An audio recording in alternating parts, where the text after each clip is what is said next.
सम्पूर्णमा नमस्कार।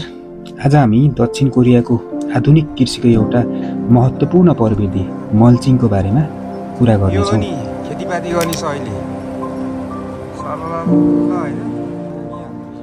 हुन त यो सामान्य हो, तर म कम्पनी जाने बाटैमा मल्चिङको काम भइरहेको हुनाले तपाईँहरूसँग चाहिँ साझा गर्दैछु।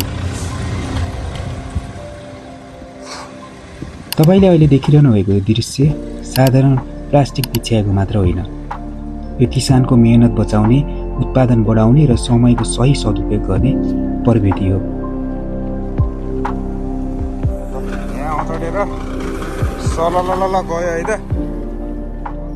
यो दृश्यले एउटा कुरा सिकाउँछ भने कृषिमा सफलता पाउन अबको युगमा मेहनतले मात्र होइन, सही प्रविधिको प्रयोगले मात्रै सम्भव छ। यहाँ अगाडि थोरै हतार दिनु पर्ने रहेछ। कार्यक्रम चाहिँ उसैले गर्दैन।